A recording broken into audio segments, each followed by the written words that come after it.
मैत्रिणींनो, दिवाळी झाली की थंडीला सुरुवात होते आणि थंडीमध्ये आपल्याला आपल्या घराची विशेष काळजी घ्यावी लागते. कारण त्यावरच आपलं आरोग्य अवलंबून असतं. कसं आहे ना, थंडीमध्ये प्रदूषण वाढतं आणि असं अजिबात नाही की घराबाहेरच प्रदूषण वाढतं. तर घरामध्ये सुद्धा तेवढंच प्रदूषण असतं आणि आपण योग्य ती काळजी घेतली नाही तर हे प्रदूषण थंडीमध्ये वाढतच जातं. आणि मग सतत आपण जरी घराबाहेर पडलो नाही तरी सुद्धा घरातल्याच प्रदूषणामुळे सतत सर्दी, खोकला, घशाची जळजळ होणे, डोळ्यांची जळजळ होणे अशा आरोग्यविषयक तक्रारी वाढत राहतात. मग हेच इंडोर एअर पोल्युशन कसं कमी करता येईल आणि आपलं घर शुद्ध ठेवता येईल, चला एक महत्वाची गोष्ट सगळ्यात पहिल्यांदा आपल्याला करायची आहे ती म्हणजे घरामध्ये शुद्ध हवा यायला हवी आणि त्यासाठी दारं, खिडक्या, पडदे सगळं उघडं ठेवायचं. म्हणजे बाहेरची शुद्ध हवा घरात येईल आणि आतली जी अशुद्ध हवा आहे ती बाहेर जाईल आणि हे घरातलं जे पोल्युशन आहे ते थोडंसं डायल्यूट व्हायला मदत होईल. आपल्या घराचं आयुष्य वाढवण्यासाठी व्हेंटिलेशन हे फार उपयुक्त आहे. आपल्या घराला यामुळे श्वास घेता येतो, म्हणजे नवीन ताजी हवा आत येते आणि घरातली जी उष्ण दमट हवा असते ती बाहेर जाते. यामुळे घरातला ओलावा कमी होतो आणि बुरशी येत नाही. बरं, पण प्रत्येक वेळी दरवाजे, खिडक्या उघडं ठेवणं आपल्याला शक्य होतच असं नाही. कारण की बऱ्याच जणींची घरं ही रस्त्याच्या एकदम कडेला असतात. त्यामुळे सतत धूळ येत असते किंवा एखादा फॅक्टरी एरिया किंवा कंपनी घराच्या जवळपास असते. त्यामुळे बाहेरच्या हवेमध्ये सतत पोल्युशन असतं. मग अशा वेळेस सतत दरवाजे किंवा खिडकी ओपन ठेवायला जमत नाही. मग अशा वेळेस एखाद्या एअर प्युरिफायरवर इन्व्हेस्ट करायला काहीच हरकत नाही. तर असाच एक एअर प्युरिफायर आज मी तुमच्याबरोबर शेअर करणार आहे. तर हा आहे अगारो इम्पिरियल एअर प्युरिफायर, जो आपल्या घरातली हवा देखील प्युरिफाय करणार आहे. असा हा अगारो इम्पेरियल एअर प्युरिफायर आहे, जो तुम्ही 400 स्क्वेअर फीटच्या रूम मध्ये वापरू शकता. यामध्ये 7 स्टेज प्युरिफिकेशन सिस्टीम आहे. सर्वात आतमध्ये आहे हा green true HEPA filter H14, जो सर्वात बेस्ट हेपा फिल्टर आहे. याच्याच पुढे आहे हा कोल्ड कॅटलिस्ट फिल्टर आणि यावर पहिल्यांदा येतो तो हा प्री फिल्टर. व्हिडिओमध्ये दाखवल्याप्रमाणेच हे सर्व फिल्टर असेंबल करायचे आणि यावरती हे फिल्टर हाईड करण्यासाठी एक पॅनल दिलेला आहे, तो अशा पद्धतीने बसवायचा. हा आहे याचा touch screen control panel. Power on करताच हा एअर प्युरिफायर स्टार्ट होईल आणि या पॅनलवरती ग्रीन लाईट दिसेल.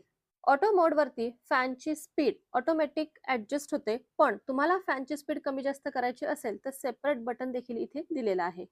यूव्ही स्टरलायझेशनमुळे एअर सॅनिटाइज आणि डिसइन्फेक्ट होते. इथे टायमर आहे, ज्यामुळे तुम्ही एअर प्युरिफायर किती वेळ चालवायचा आहे त्याचा टाइम सेट करू शकता. मॅक्झिमम 12 तास तुम्ही हा एअर प्युरिफायरचं टायमिंग सेट करू शकता. आयोनायझर मोडमुळे निगेटिव्ह आयन्स एअरमध्ये डिस्चार्ज होतात. चाइल्ड लॉकसाठी सेपरेट बटन सुद्धा दिलेलं आहे. 3 सेकंद ते प्रेस केल्यानंतर कंट्रोल पॅनलवरचे इतर बटन्स आहेत ते प्रेस होणार नाहीत. रात्री यावरची लाईट किंवा फॅनचा आवाज जर तुम्हाला कमी करायचा असेल तर स्लीप मोड सुद्धा आहे. याबरोबर दिलेल्या रिमोट मध्ये सुद्धा हे सर्व फीचर्स तुम्ही ऑपरेट करू शकता.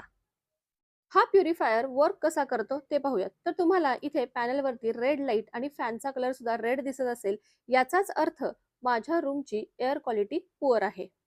ज्या वेळेस या लाईटचा किंवा फॅनचा कलर ऑरेंज होईल त्यावेळेस असं समजायचं की रूम मधील एअर क्वालिटी ही फेअर आहे. आणि काही वेळाने याच लाईटचा किंवा फॅनचा कलर ग्रीन होईल, याचाच अर्थ असा की रूम मधील एअर क्वालिटी आता गुड आहे. तर पहा, या प्युरिफायरमुळे रूम मध्ये असलेली पुअर एअर क्वालिटी ही गुड एअर क्वालिटी मध्ये कन्वर्ट झाली. तर तुमच्या घरातली एअर देखील प्युरिफाय करण्यासाठी हा अगारो एअर प्युरिफायर तुम्हाला जर घ्यायचा असेल तर त्याची लिंक डिस्क्रिप्शन बॉक्स मध्ये दिलेली आहे, जरूर चेकआउट करा. क्लिनिंगसाठी आपण जे काही प्रोडक्ट्स वापरतो त्यामध्ये केमिकल्स असतात, त्यामुळे क्लीन करताना आपल्याला त्याचा छान असा एक सेंट येतो, पण that is dangerous to health. आता हे जे काही क्लीनर्स असतात त्याच्यामध्ये व्होलाटाईल कंपाऊंड्स असतात. त्याचा तो जो स्मेल असतो ना तो तसाच कंटिन्यू घरात राहतो आणि त्याचा त्रास आपल्याला होतो. त्यामुळे शक्यतो तुम्ही ज्यावेळेस असं क्लिनिंग करत असाल त्यावेळेस दरवाजे, खिडक्या उघड्या ठेवा, म्हणजे हे व्होलाटाईल कंपाऊंड्स असतील ते सगळे बाहेर जातील, त्याचा आपल्याला त्रास होणार नाही. किंवा नॅचरल प्रोडक्ट्स वरती इन्व्हेस्ट करा.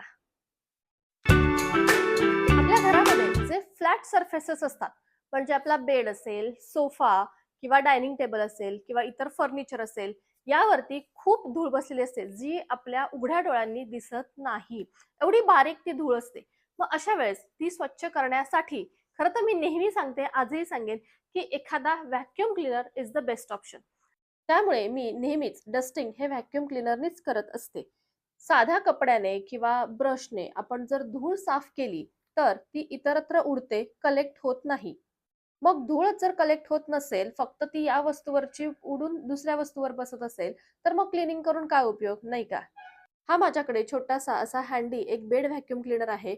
चादरी, सतरंजा आपण मशीनला लावून धुवून व्यवस्थित स्वच्छ करतो. बट बेडवर साठलेली धूळ स्वच्छ करण्यासाठी व्हॅक्यूम क्लीनर लागतोच. दिसताना असा बेड आपला स्वच्छ दिसतो, पण तुम्ही आता पाहालच, मी फक्त हा व्हॅक्यूम क्लीनर बेडवरतीच फिरवला आहे, तरी सुद्धा त्यामधून किती धूळ निघालेली आहे. आणि ही धूळ इतकी बारीक असते, जी आपल्या डोळ्यांना दिसत नाही, पण ती सहज नाकातोंडात जाते आणि वेगवेगळे आजार होतात. त्यामुळे 3-4 दिवसातनं एकदा आपला बेड असेल किंवा सोफा सेट असेल किंवा कार्पेट असेल, या ज्या डस्ट कलेक्ट करणाऱ्या गोष्टी आहेत ना, त्यांचं व्हॅक्यूम क्लीनिंग व्हायलाच हवं. आपण आपल्या किचनमध्ये कोणती भांडी वापरतो, त्यावर देखील घरात होणारं पोल्युशन हे अवलंबून असतं. म्हणजे जर तुम्ही नॉनस्टिकची भांडी वापरत असाल, तर नॉनस्टिकची भांडी ही टेफ्लॉन कोटेड असतात आणि ती गरम झाली की त्यामधून केमिकल्स बाहेर पडतात आणि ते आपल्यासाठी खूप हानिकारक असतात. त्यामुळे नॉनस्टिकची भांडी न वापरता आपण आपल्याला आता सध्या खूप सारे ऑप्शन्स आहेत. म्हणजे जसं की प्युअर आयर्न असेल किंवा कास्ट आयर्न, स्टेनलेस स्टील असेल किंवा ट्राय प्लाय असेल, असे खूप सारे ऑप्शन्स सध्या अवेलेबल आहेत, जे अगदी नॅचरल असतात. अशी भांडी आपण आपल्या स्वयंपाकघरात वापरायला हवीत. स्वयंपाक करताना होणारा धूर, तो देखील पोल्युशनसाठी जबाबदार असतो. आपण फोडणी टाकतो किंवा कधी-कधी भाजी करपते आणि त्यातून खूप धूर होतो. घरात एकदम फोडणीचा ठसका लागतो. तर हे सुद्धा हानिकारक आहे. तर अशासाठी मला खरं तर एका गोष्टीची नेहमी जाणीव होते, ती म्हणजे किचन चिमनी. तर चिमनी ही आपल्याला गरजेची आहेच. आणि जर आपल्याकडे चिमणी नसेल, तर निदान मोठमोठ्या आपल्या किचनला मोठमोठ्या खिडक्या असायला हव्यात किंवा एक्झॉस्ट फॅन असायला हवा. म्हणजे हा जो काही स्वयंपाक करताना होणारा धूर आहे, तो घरात पसरणार. आपल्या घरामध्ये लिमिटेड डेकोर आयटम्स हवेत. उगाचच भिंतीवरती खूप सारे डेकोर आयटम्स टांगलेले आहेत किंवा फर्निचरवरती बरेचसे डेकोर आयटम्स ठेवलेले आहेत. असं न करता अगदी सिंपल डेकोरेशन घरामध्ये ठेवा, जेणेकरून जी काही धूळ आहे ती त्या डेकोर आयटम्स वरती अक्युमुलेट होणार नाही आणि पुन्हा त्याचा त्रास आपल्याला होणार नाही. माझ्या घरी देखील मी फार कमी डेकोर आयटम्स ठेवते. म्हणजे मला आवडत नाही असं अजिबात नाही. पण त्यावरती साठणारी धूळ, ती स्वच्छ करण्यासाठी लागणारा वेळ, सो एवढा सगळा माझ्याकडे वेळ नसतो. त्यामुळे कमीत कमी डेकोर आयटम्स ठेवल्यामुळे मला कमीत कमी स्वच्छता करावी लागते. घरातले बेडशीट्स, चादर किंवा ब्लँकेट्स हे थंडीच्या दिवसात तर आपण नेहमी वापरतो आणि त्यावरती खूप छोटे-छोटे डस्ट पार्टिकल्स असतात. तर ते अगदी व्यवस्थित स्वच्छ करण्यासाठी ज्यावेळेस तुम्ही ते वॉशिंग मशीनमध्ये स्वच्छ कराल किंवा हाताने जरी स्वच्छ करत असाल, तरी सुद्धा गरम पाण्याचा वापर करा, म्हणजे ते व्यवस्थित स्वच्छ होतील.